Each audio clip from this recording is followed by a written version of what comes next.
మళ్ళీ ఎవరు మెచ్చుకోరు కాంగ్రెస్ పార్టీ. ఒకసారి జార్ఖండ్ లో విజయం అయినా మాకు గతంలో ఉన్న సీట్లే ఇప్పుడు వచ్చాయి, అందులో అంటే అంతకు మించి అయితే ఒకవేళ వాళ్ళపైన సానుభూతి ఉన్నా లేకపోతే వాళ్ళ అధినేతను జైల్లో వేశారని ఉన్నా ఆ సీట్లు కూడా మాకు రావద్దు కదా, ఓటు పర్సంటేజ్ చూసుకుంటే ఎవరి వైపు ఉన్నారు ఎంత తేడా ఉందనేది తెలుస్తుంది కదా, జార్ఖండ్ని కూడా మేము ఓటమిగా దాన్ని మా ఓటమిగా మేము పరిగణించాము, ఖచ్చితంగా జనాలకు మా వైపున సానుకూలత ఉంది అనేసి శ్రీనివాస్ గారు చెప్తున్నారు. మరి ఏంటి? ఒకటే మిత్రుడికి 2018లో దేశవ్యాప్తంగా మీకు వచ్చిన పార్లమెంటు సీట్లు ఎన్ని, ఇవాళ 2023లో మీకు వచ్చిన పార్లమెంట్ సీట్లు ఎన్ని, దేశవ్యాప్తంగా మీ గ్రాఫ్ పడిపోయిందని ప్రపంచానికి తెలుసు.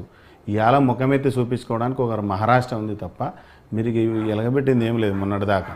ఇప్పుడు ఇంకోటి కూడా మిత్రుడు మాట్లాడతాడు, 56 సంవత్సరాలు ఈ దేశాన్ని పాలించిరండి, ఎవరన్నా అధికారం ఇచ్చారా, బీజేపీలు ఇచ్చారా? 56 సంవత్సరాలు మేము ఈ దేశాన్ని పాలించినామంటే మిమ్మల్ని ప్రజలు నమ్మలేదని కదా 56 సంవత్సరాలు బీజేపీని ప్రజలు కదా ఓట్లేసి గెలిపించింది. రాజ్యాంగబద్ధంగా అంబేద్కర్ ఇచ్చిన ఓటు హక్కు ద్వారా ఈ దేశంలో కాంగ్రెస్ పార్టీ అయితేనే ఈ దేశాన్ని డెవలప్ చేస్తా అభివృద్ధి చేస్తాని 56 సంవత్సరాలు కాంగ్రెస్ పార్టీ నమ్మి అధికారాన్ని ఇచ్చారు. నిన్ను నమ్మలేదని కదా దాని అర్థం.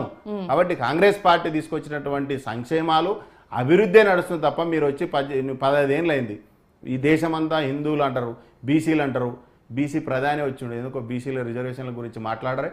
ఒక బీసీ ప్రధానిగా ఇన్నేళ్ళు సంవత్సరాలు మరి బీసీ రిజర్వేషన్ల గురించి మరి ఎందుకు ఈ దేశంలో ఉన్నటువంటి బీసీ నాయకులు ఎందుకు మాట్లాడలేకపోతారు? ఒక బీసీ ప్రధాని నువ్వు ఎందుకు 15 ఏళ్ళు ఉండవదా? మరి ఈ బీసీలో ఈ దేశంలో 80% హిందువులు ఉండరు కదా, మరి ఎందుకు హిందువుల గురించి నువ్వు ఎందుకు మాట్లాడలేకపోతున్నావు? 10% అగ్రవర్ణాలకు రిజర్వేషన్ ఇవ్వడానికి నీకు టైం ఉంటుంది ఈ దేశం కోసం, కానీ 80% హిందువులు ఉన్నటువంటి ఈ దేశంలో 80% హిందువుల గురించి ఆలోచించడానికి టైం ఉండదు, రిజర్వేషన్లు ఇవ్వడానికి టైం. మరి మీరు జనాల్లో గట్టిగా తీసుకెళ్ళలేకపోయారా రిజల్ట్ ప్రకారం? ఎందుకంటే ఇప్పుడు మీరు అనేదాని ప్రకారం తీసుకుంటే జార్ఖండ్ లో అసలు వన్ సైడ్ వారైపోవాలి, అవునా? కానీ గట్టి పోటీ బీజేపీ ఇచ్చిందని క్లియర్ గా తెలుస్తూనే ఉంది. మేడం ఎవరైనా నేను ఒకటే చెప్పినా, మీకు 15 ఏళ్ళు అధికారంలో ఉన్నటువంటి కేంద్ర ప్రభుత్వము ఏ రాష్ట్రంలోనైనా రాష్ట్ర అభివృద్ధి గురించి కొంతమంది ఆలోచించేటువంటి అవకాశం ఉంటుంది. కాబట్టి ఆ వైపుగా వాళ్ళకు వస్తున్నటువంటి సీట్లు కేంద్రంలో బీజేపీ ఉంది కాబట్టి ఇలా రాష్ట్రానికి కొద్దిగా అభివృద్ధి జరిగి డెవలప్ అయ్యే అవకాశం ఉంది కాబట్టి అక్కడ బీజేపీ ఒక కీలక పాత్ర పోషించింది. ప్రధానులు కేంద్ర మంత్రులు పోయి మరీ ప్రచారం చేసేటువంటి స్థాయి ఉన్నప్పుడు ఆ మాత్రం ఓట్ బ్యాంకింగ్ ఉండకపోతే అది వాళ్ళకే సిగ్గుసేటు. ఇప్పుడు మేము 15 ఏళ్ళు అధికారం లేము, 15 ఏళ్ళు అధికారంలో ఉండరు, రాష్ట్ర ప్రజలు రాష్ట్ర అభివృద్ధి కోసం మరి బీజేపీని గెలిపించుకోవాలని ఆ తాపత్రయం కొంతమందికి ఉంటుంది కాబట్టి అవకాశం మీరు ఇస్తున్నారు. కానీ ప్రధాని సైతం కేంద్ర మంత్రులు సైతం ఆ 10ల సంఖ్యలో మీరు ప్రచారం పోతే కూడా గా స్థాయిలో మిమ్మల్ని పెట్టిరంటే మీరు ఆలోచించుకోవాలి.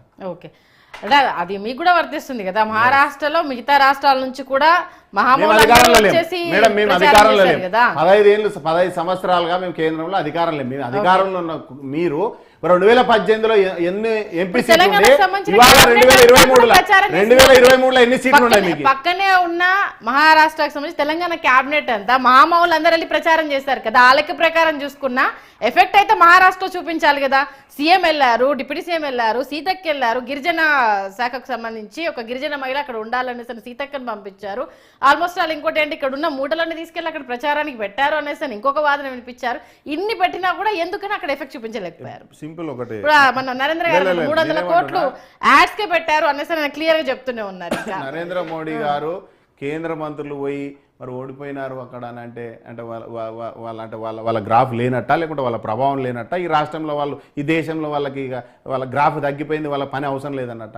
ఒక్కొక్క ప్రాంతంలో ఒక్కొక్క రాష్ట్రంలో విభిన్నమైనటువంటి ఆలోచనలు, విభిన్నమైన మహారాష్ట్ర రెండు వేరు యాంగిల్స్ మనకి ఇక్కడ, అవునన్నా కాదన్నా? ఎందుకంటే ముందే శ్రీనివాస్ గారు ఒక మాట అన్నారు, మాకు జార్ఖండ్ లో మొదటి నుంచి పట్టులేదు, ప్రయత్నం చేస్తున్నాం, బట్ మా ఓటు బ్యాంకును మాత్రం మేము పదిలంగా ఉంచుకోగలిగాము అన్నది క్లియర్ గా చెప్పారు.